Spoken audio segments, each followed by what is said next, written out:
Hi friends, welcome back to Chefmurugansrecipe. So இந்த மாதிரி சூப்பரான கோதுமை பரோட்டா ரெடி பண்ணுமா வீட்டில். ஸோ இதோட நம்ம இன்க்ரீடியன்ட்ஸ் எல்லாமே அழகாக சொல்லியிருக்கோம் ஸ்டெப் பை ஸ்டெப்பு. வீட்டில் வந்துட்டு அழகாக ரெடி பண்ணலாம். இன்றைக்கி நம்ம சேனலில் பார்க்குறது வந்து பார்த்திங்கன்னா பெப்பர் பரோட்டா, புதினா பரோட்டா. ஸோ இது வந்து கோதுமை மாவில் பண்ணுறோம். இதை வந்துட்டு அழகாக சூப்பராக பண்ணலாம்.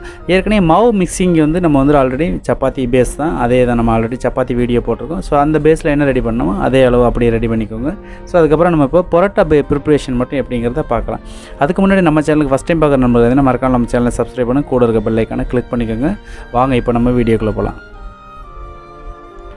ஸோ இந்த பதத்தில் வந்துட்டு மாவை நான் ஆல்ரெடி பிணைஞ்சு எடுத்து வச்சிட்டேன். ஸோ அதனால் வந்துட்டு பார்த்திங்கன்னா இப்போ நான் அதை வந்து 2 உருண்டை பிடிச்சி வச்சுக்கலாம். நம்ம 2 பேர் பரோட்டா போடுற அளவுக்கு. ஸோ இந்த சைஸில் பிடிச்சிக்கோங்க. உங்களுக்கு எவ்வளோ சைஸ் தேவைங்கிறத பார்த்துட்டு அதுக்கு தகுந்த மாதிரி பிடிச்சிக்கோங்க.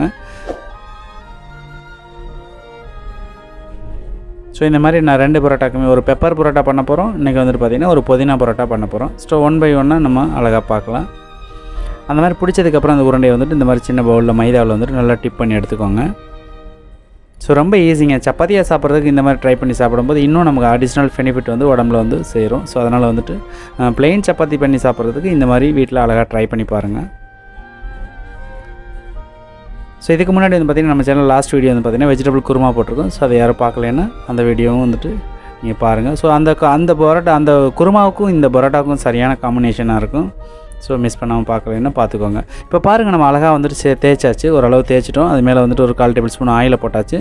பெப்பர் எவ்வளோ காரம் தேவைங்கிறத அதுக்கு தகுந்த மாதிரி நீங்கள் அழகாக ஆட் பண்ணிக்கலாம். ஸோ ஆட் பண்ணதுக்கப்புறம் அந்த ஆயிலோடு சேர்த்து வந்து நம்ம அப்ளை பண்ணிக்குவோம்.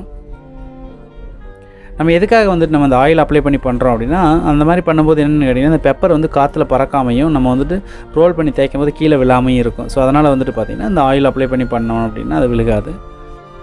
ஸோ இப்போ பாருங்கள், நம்ம ஃபுல்லாக அப்ளை பண்ணியாச்சு. இதுக்கப்புறம் வந்துட்டு பார்த்திங்கன்னா லைட்டாக அந்த லேயர் வர்றதுக்காக வந்துட்டு கொஞ்சமாக மைதா தூவியிருக்கேன். ஒரு கார்னரில் வந்துட்டு லைட்டாக கட் பண்ணி விட்டுக்கலாம். ஸோ கட் பண்ணி விட்டதுக்கப்புறம் வந்து பார்த்திங்கன்னா இந்த மாதிரி சுற்றிக்கலாம். இது வந்து பார்த்திங்கன்னா நைஸாகவும் தேய்க்கலாம், இன்னும் கொஞ்சம் பெருசாக தேய்ச்சோம்னா இன்னும் கொஞ்சம் ஈஸியாகவும் இருக்கும். ஸோ ஆனால் பட் ஓகே தான், ஓகேங்களா. ஸோ அதனால் நீங்கள் தேய்க்கும் போது வந்து பார்த்திங்கன்னா இந்தளவு தேய்ச்சிட்டு இதே மாதிரி சுற்றி எடுத்து மேலே அப்படியே வச்சு இப்படி திருப்பி வச்சு பிடிச்சி ஒரு உள்ளங்கையில் வச்சு அமுக்குனிங்க அப்படின்னா நமக்கு அந்த ரவுண்ட் சேஃப் கிடைக்கும். ஸோ இதுக்கப்புறம் வந்து நம்ம இதை வந்துட்டு சப்பாத்தி கட்டையில் வந்து தேய்ச்சிக்கலாம் அழகாக. ஸோ இந்த மாதிரி தேய்ச்சிக்கோங்க. இதை தேய்க்கும் போதே வந்து பார்த்திங்கன்னா சைடில் வந்துட்டு அதாவது ஒரு ஃபேன் வச்சு காய வச்சுக்கோங்க. அவ்வளோதாங்க. இப்போ பெப்பர் பரோட்டா சூப்பராக தேய்ச்சாச்சு. இப்போ இதை எப்படி வாட்டலாங்கிறத பார்க்கலாம். ஒரு லைட்டாக ஒரு 4 ட்ராப் வந்துட்டு ஆயில் விட்டுக்கலாம். ஸோ ஆயில் விட்டதுக்கப்புறம் வந்து பார்த்திங்கன்னா நம்ம பரோட்டாவை அதில் போட்டுடலாம்.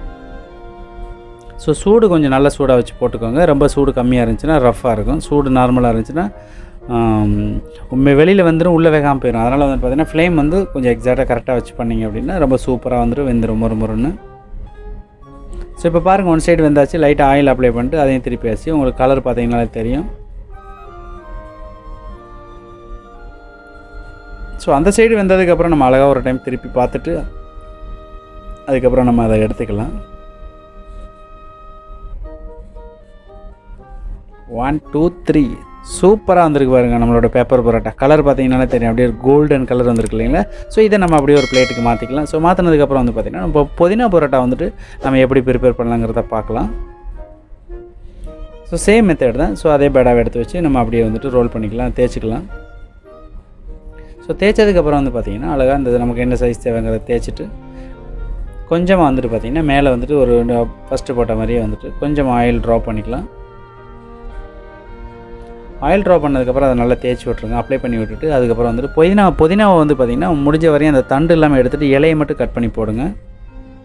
ஸோ நான் ரொம்ப ஃபைனாக சாப் பண்ணியிருக்கேன். ஸோ இந்த மாதிரி நீங்களும் ரொம்ப எவ்வளோ முடியுமோ அந்தளவுக்கு வெட்டி போட்டு அந்த மாதிரி போட்டு இதை ரோல் பண்ணிக்கலாம். ஸோ ஃபஸ்ட்டு அப்படி பண்ணணும் இல்லைங்களா. இப்போ ரோல் பண்ணுறதுல வந்துட்டு இது ஒரு ஸ்டைல் இருக்குது. ஸோ இப்போ இதுலேயும் நான் வந்துட்டு லைட்டாக வந்துட்டு பெப்பர் ஆட் பண்ணியிருக்கேன். உங்களுக்கு தேவையான போட்டுக்கலாம். ஸோ இந்த மாதிரி பண்ணிங்க அப்படின்னா அவங்க லேயர் பார்த்திங்களா எவ்வளோ சூப்பராக வந்துருக்குன்னு. ஸோ இந்த மாதிரியும் பண்ணலாம் லேயரு. உங்களுக்கு எப்படி வருமோ அப்படி செய்யுங்க, ஒன்றும் தப்பு கிடையாது. நம்ம தான் சாப்பிட போகிறோம். ஸோ நம்ம வந்து ப்ரிப்ரேஷன் மெத்தட் தான் சொல்லித்தரோம். ஸோ இப்படி தான் பண்ணணும் அப்படி தான் பண்ணணுங்கிறது கிடையாது. ஆனால் பட் இருந்தாலும் என்னென்னா உங்களுக்கு எப்படி ஈஸியாக இருக்கோ அதுக்கு தகுந்த மாதிரி ப்ரிப்பேர் பண்ணுங்கள். ஆனால் பட் பரோட்டா கோதுமை மைதா இது எல்லாமே வந்துட்டு நல்லா குக் பண்ணி சாப்பிடுங்க. ஸோ இப்போ அழகாக இதையும் தேய்ச்சாச்சு. ஸோ இதுக்கப்புறம் நான் ஆல்ரெடி வந்துட்டு ஃபேனை வந்து இது அடுப்பில் வச்சு பற்ற வச்சாச்சு. ஸோ அது சூடாகிடுச்சு, கொஞ்சம் ஆயிலும் போட்டாச்சு. ஸோ இதை வந்து நம்ம அதே மாதிரி வாட்டி எடுத்துக்கலாம். ஸோ ஆயில் ரொம்ப போடணும்னு அவசியம் கிடையாது. சும்மா லைட்டாக ஒரு ட்ராப் போட்டால் போதும் ஆயில்.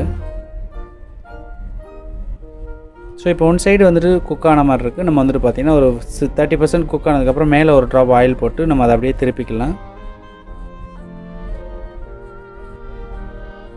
பார்த்தீங்களா கலர் எவ்வளோ சூப்பராக வந்திருக்கு பாருங்கள். ஸோ இந்த மாதிரி வந்துட்டு நம்ம வந்துட்டு வீட்டில் வந்துட்டு வெரைட்டியாக பண்ணிக்கலாம். ஸோ இதில் வந்துட்டு என்ன வேணாலும் வைக்கலாம், ஸ்டஃப் பண்ணலாம், ஆலு வைக்கலாம், ப்ளஸ் அதெல்லாம் வந்துட்டு பார்த்திங்கன்னா கேரட் வந்து கிரேட் பண்ணி அதையும் உள்ளே ஸ்டஃப் பண்ணி வச்சு நம்ம தேய்ச்சி பண்ணலாம். ஸோ இந்த மாதிரி நிறைய வந்து வெரைட்டியாக ட்ரை பண்ணலாம். ஸோ நம்ம சேனலை தொடர்ந்து வந்து ஆதரவு தர அனைத்து உள்ளங்களுக்கும் நன்றி. ஸோ இது இல்லாமல் வந்துட்டு பார்த்திங்கன்னா நம்ம சேனலை சப்ஸ்கிரைப் பண்ணி வச்சுருங்க. ஸோ இந்த வீடியோ பிடிச்சிருச்சுன்னா வீடியோக்கு ஒரு லைக் பண்ணுங்கள். இதே மாதிரி நல்ல ரெசிபியோட வந்துட்டு மீண்டும் சந்திக்கிறேன். நன்றி, வணக்கம், தேங்க்யூ.